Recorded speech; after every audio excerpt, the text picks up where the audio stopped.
Hello everyone, I am your educator Sumit Soni.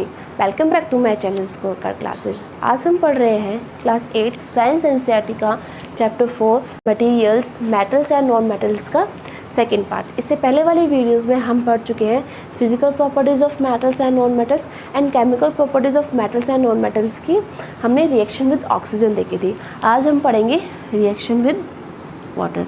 उससे पहले आपको मुझे कमेंट सेक्शन में बताना है कि मेटल्स के ऑक्साइड एसिडिक इन नेचर होते हैं या बेसिक इन नेचर होते हैं। तो हमें क्या करना है कि सोडियम एक मेटल है, वो इतना रिएक्टिव मेटल है कि हमें उसको किस में स्टोर करके रखना पड़ता है, केरोसिन ऑयल में स्टोर करके रखना पड़ता है। वो ऑक्सीजन और वाटर के साथ बहुत ही विग्रियसली रिएक्ट करता है और लॉट्स ऑफ हीट प्रोड्यूस करता है। तो हम एक्टिविटी 4.5 में क्या करेंगे, एक ग्लास जार लेंगे। इस ग्लास जार के अंदर पहले से वाटर है, तो हमें क्या करना है कि केरोसिन ऑयल के अंदर हमने सोडियम रखा हुआ है, उसको बहुत ही सावधानी से बाहर निकालना है। फिल्टर पेपर में उसे पहले कट करना है, फिर फिल्टर पेपर से उसे साफ़ करके उसे कॉटन के अंदर लपेट के रख देना है। एक ग्लास जार लेंगे, उसके अंदर पानी भरा हुआ है। जो सोडियम हमने कॉटन के अंदर रैप करके रखा है वो इसके अंदर डाल देना है। अब हमने सोडियम इसके अंदर डाल दिया, तो इसके अंदर क्या है, वाटर, और ऊपर से क्या मिल रहा है उसे, ऑक्सीजन। तो इतना विग्रियसली रिएक्ट करेगा ये। थोड़ी देर बाद आप देखोगे तो ये ग्लास जार को हाथ लगा के देखोगे तो ये ग्लास जार बहुत ही गर्म होगा, क्योंकि इसने लॉट्स ऑफ हीट एनर्जी बाहर निकाली है। तो हमने ये देखा है कि सोडियम एक मेटल है, वो उसने वाटर के साथ रिएक्ट कर दिया। तो ये प्रूव होता है कि मेटल्स वाटर के साथ रिएक्ट करते हैं। आयरन भी क्या है, एक मेटल है, वो इतना तेज़ रिएक्ट नहीं कर पाता, लेकिन बहुत ही धीरे धीरे वो भी वाटर के साथ रिएक्ट कर जाता है। तो ये पता चलता है कि मेटल्स भले ही तेज़ हो या धीरे, पर वो वाटर के साथ रिएक्ट करते हैं। वही नॉन मेटल्स वाटर के साथ रिएक्ट नहीं करते। नॉन मेटल्स जनरली रिएक्ट करते हैं एयर। इसका एक एग्जांपल है फॉस्फेरस। फॉस्फेरस भी बहुत ही रिएक्टिव नॉन मेटल है। वो जब भी हम उसको एयर के एक्सपोज करेंगे, एयर के साथ उसको एक्सपोज करेंगे तो फायर को ईजिली कैच कर लेता है। इसलिए हम फॉस्फेरस को किसके अंदर स्टोर करते हैं, वाटर के अंदर स्टोर करते हैं। तो फॉस्फेरस क्या है, एक नॉन मेटल है, और उसको हम कहाँ स्टोर कर रहे हैं, वाटर के अंदर। तो इससे हमें ये प्रूव होता है कि नॉन मेटल्स वाटर के साथ रिएक्ट नहीं करते हैं। अब हम मेटल्स एंड नॉन मेटल्स का एसिड के साथ रिएक्शन देखते हैं। हमें क्या करना है, हमें ग्लास ट्यूब्स लेनी है। उस ग्लास ट्यूब्स के अंदर एक के अंदर हमें मैग्नीशियम डालना है, दूसरे के अंदर एल्यूमिनियम, सी के अंदर आयरन, डी के अंदर कॉपर, ई के अंदर चारकोल, एफ के अंदर हमें सल्फर डालना है। तो ये पांच ग्लास ट्यूब हमने ले ली और इनको ABC मेंशन करना है। तो उसके अंदर क्या करना है, हमें 5 ml HCl डालना है। क्या डालना है, HCl डालना है।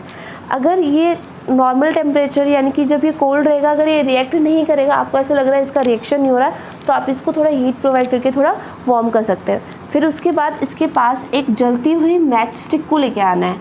ये मैच स्टिक जल रही है, तो जब ये मेटल HCl के साथ किसी भी एसिड के साथ रिएक्ट करेगा तो हाइड्रोजन गैस रिलीज़ करेगा, और ये हाइड्रोजन गैस जैसे ही जलते हुए मैच स्टिक के पास आएगी तो एक पॉप साउंड निकलेगी।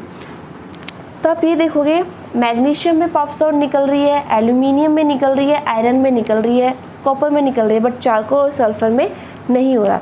तो इसका मतलब ये है कि नॉन मेटल्स एसिड्स के साथ रिएक्ट ही नहीं करते, और जब मेटल्स एसिड के साथ रिएक्ट करते हैं तो मेटल सॉल्ट्स प्रोड्यूस करते हैं और हाइड्रोजन गैस प्रोड्यूस करते हैं विद द पॉप साउंड। कुछ मटेरियल अगर HCl के साथ रिएक्ट नहीं कर रहे तो उस केस में हमें डाइल्यूट सल्फ्यूरिक एसिड डालना है और फिर रिएक्शन को देखना है। फिर हमें ऑब्जर्वेशन करना है कि वो मटेरियल्स के साथ रिएक्ट हो रहा है। इस एक्टिविटी में आप देखोगे कि कॉपर HCl के साथ रिएक्ट ही नहीं करेगा, ना ही वार्म कंडीशन में रिएक्ट कर रहा है, ना ही कोल्ड कंडीशन में रिएक्ट करना है। तो हमें कॉपर के केस में क्या लेना है, सल्फ्यूरिक एसिड डालनी है, और उसके बाद देखेंगे तो वो रिएक्ट कर जाएगा और हाइड्रोजन गैस रिलीज़ करेगा। तो इससे हमें ये पता चल रहा है कि मेटल्स रिएक्ट करते हैं एसिड के साथ, और मेटल सॉल्ट्स और हाइड्रोजन गैस रिलीज़ करते हैं। वही नॉन मेटल्स एसिड के साथ रिएक्ट ही नहीं करते। अब हम मेटल्स एंड नॉन मेटल्स का बेस के साथ रिएक्शन देखते हैं। एक्टिविटी 4.7 में हमें क्या करना है, सोडियम हाइड्रोक्साइड लेना है। सोडियम हाइड्रोक्साइड क्या है, बेस है, ठीक है। सोडियम हाइड्रोक्साइड लेना है, इसके अंदर हमें वाटर डालना है, वाटर के साथ हमें एल्यूमिनियम फॉयल डालना है। तो एक ग्लास ट्यूब के अंदर हमने क्या ले लिया, सोडियम हाइड्रोक्साइड ले लिया, इसके अंदर हमने वाटर भी डाल लिया और सोडियम हाइड्रोक्साइड ले लिया। फिर हम एल्यूमिनियम फॉयल का एक टुकड़ा इसके अंदर डालेंगे। किसका डालेंगे? एल्यूमिनियम फॉयल का एक टुकड़ा इसके अंदर डालेंगे तो हम देखेंगे हाइड्रोजन गैस रिलीज़ हो रही है। वही जलते हुए मैचस्टिक इसके पास लेके आनी है, हाइड्रोजन गैस जैसे इसे टकराएगी तो क्या प्रोड्यूस करेगी? एक पॉप साउंड प्रोड्यूस करेगी। तो इससे हमें क्या पता चलता है? एल्यूमिनियम क्या है? मेटल। जब भी एक मेटल बेस के साथ रिएक्ट करेगा तो हाइड्रोजन गैस रिलीज करेगा with the pop sound. Metals react with sodium hydroxide to produce hydrogen gas, यानी कि मेटल बेस के साथ रिएक्ट करेंगे और हाइड्रोजन गैस प्रोड्यूस करेंगे। वही नॉन मेटल्स बेस के साथ रिएक्ट नहीं करते हैं, बट इनकी रिएक्शन बहुत ही कॉम्प्लेक्स होती है। अब हम बहुत ही इंपॉर्टेंट टॉपिक पढ़ने जा रहे हैं, डिस्प्लेसमेंट रिएक्शन। बट उससे पहले अगर आपको मेरी वीडियोज़ अच्छी लगे तो please like it, subscribe it and share it with your friends. Displacement reaction से डेफिनेटली एग्ज़ाम में क्वेश्चन आता है। इसको समझने में एक्टिविटी करते हैं। हमें क्या करना है कि 100 ml के 5 बीकर लेने हैं, A, B, C, D, E। उसके अंदर 50 ml वाटर रखना है। A के अंदर हमें कॉपर सल्फेट डालना है, B के अंदर कॉपर सल्फेट डालना है, C के अंदर जिंक सल्फेट डालना है, D के अंदर आयरन सल्फेट डालना है और E के अंदर हमें दोबारा से जिंक सल्फेट डालना है। A के अंदर हमें डिप करना है जिंक के पीस को, B के अंदर आयरन के पीस को, C के अंदर कॉपर के पीस को, D के अंदर कॉपर के और E के अंदर हमें आयरन के पीस को रखना है। फिर हमें देखना है कि कौन कौन से बीकर के अंदर रिएक्शन शो कर रही है और किस किस के अंदर रिएक्शन शो नहीं कर रही।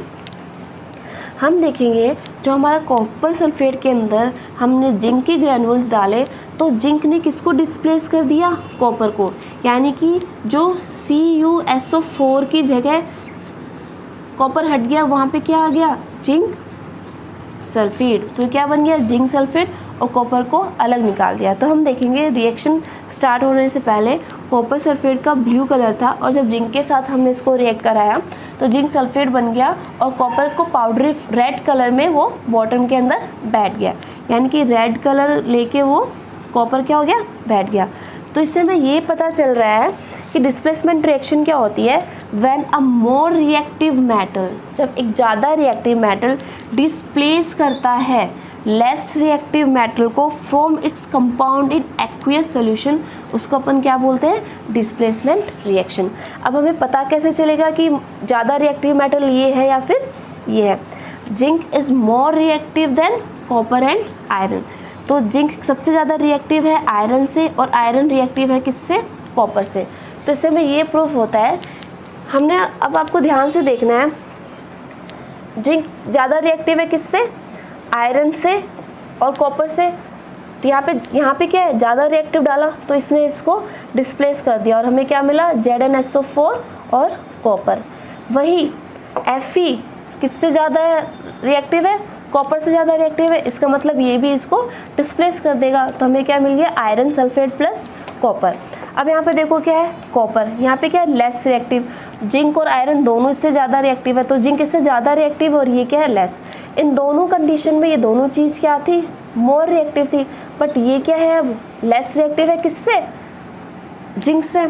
तो कॉपर लेस रिएक्टिव है किससे? जिंक से। तो यहाँ पे रिएक्शन ही नहीं होगी। वहीं कॉपर यहाँ पे लेस रिएक्टिव है किससे? Fe ज़्यादा है, यहाँ पे क्या है? कम। दोबारा यहाँ पे क्या आ गया? कम। तो इसका मतलब यहाँ पे भी रिएक्शन नहीं होएगी। सेकंड Fe, देखो Fe का है और यहाँ पे क्या है? Z, यानी कि यहाँ पे क्या है? मोर है और यहाँ पे क्या है? लेस रिएक्टिव है। इसका मतलब यहाँ पे भी रिएक्शन टेक प्लेस नहीं होगी। तो इससे ये प्रूव होता है कि A और B में तो डिस्प्लेसमेंट रिएक्शन हो जाएगी, बट C, D और E में डिस्प्लेसमेंट रिएक्शन नहीं होगी। क्यों? क्योंकि जो ग्रैन्युल्स जिस चीज़ के हम ऐड कर रहे हैं वो मोर रिएक्टिव होनी चाहिए। किससे? उस एक्वियस सॉल्यूशन में जो मेटल हम यूज़ कर रहे हैं ये मोर है और ये लेस रिएक्टिव है, इसलिए डिस्प्लेसमेंट रिएक्शन हो गई।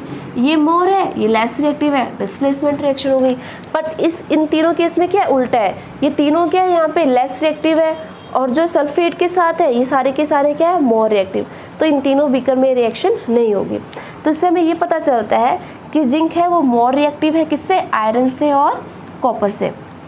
और एक मोर रिएक्टिव मेटल ही डिस्प्लेस कर सकता है लेस रिएक्टिव मेटल को फ्रॉम इट्स एक्वियस सॉल्यूशन। इस चैप्टर का हमारा लास्ट टॉपिक है uses of metals and non metals. Metals के क्या यूज़ है, नॉन मेटल्स के क्या यूज़ है।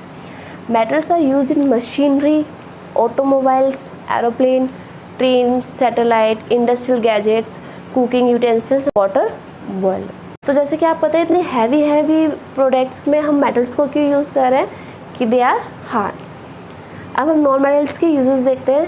लिविंग बींग्स, हमें पता है नॉन मेटल्स क्या होते हैं, हमने एग्जांपल देखे थे, sulphur, carbon, nitrogen, oxygen. Gases normally जितने भी गैसेस है वो सारे किसके अंडर में आती है, नॉन मेटल्स। तो लिविंग बींग इनहेल तो लिविंग बींग्स इनहेल करते हैं ड्यूरिंग ब्रीदिंग। क्या अपन क्या लेते हैं ब्रीदिंग के दौरान, ऑक्सीजन लेते हैं। और अदर लिविंग ऑर्गेनिज्म जैसे पेड़ पौधे वो क्या लेते हैं, कार्बन डाइऑक्साइड, उसके अंदर क्या है, कार्बन। तो ब्रीदिंग प्रोसेस के अंदर नॉन मेटल्स काम आते हैं, क्योंकि कार्बन और ऑक्सीजन दोनों क्या है, नॉन मेटल्स, और ये ब्रीदिंग प्रोसेस के काम आते हैं। यूज़ इन फर्टिलाइज़र, फर्टिलाइज़र में हम क्या यूज़ करते हैं, NPK, सोडियम, पोटेशियम और फॉस्फेरस। और फॉस्फेरस क्या है अपना, नॉन मेटल है। ये दोनों क्या है, सोडियम और पोटेशियम क्या है, मेटल्स है, but phosphorus very reactive non metal है। और वो किस में यूज़ होता है, as a fertiliser, enhance the growth of plant. Third हम देखें, वाटर प्यूरिफिकेशन प्रोसेस में काम आता है कौन, क्लोरीन। क्लोरीन गैस है, ये किस में काम आ रही है, वाटर प्यूरिफिकेशन प्रोसेस में, जो कि बहुत इंपॉर्टेंट है। फोर्थ हमारा एंटीसेप्टिक में यूज़ आता है क्या, टिंचर ऑफ आयोडीन। जनरली ये पर्पल इन कलर का होता है, अप्लाइड ऑन वोंड्स, जो हमारे जो घाव हो जाते हैं उन पे अप्लाई करते हैं, नॉर्मली ठीक हो जाता है। और यूज़ इन क्रैकर्स, तो कुछ नॉन मेटल्स ऐसे हैं जो क्रैकर्स में यूज़ होते हैं। इसी के साथ हमारा चैप्टर फिनिश होता है। और मेरा आपको ये सजेशन है कि आपको मेरी वीडियोस हर बार की तरह 2 बार देखनी है। और अब मिलते हैं हम आपको नेक्स्ट वीडियो में, जब तक के लिए good bye and have a good day.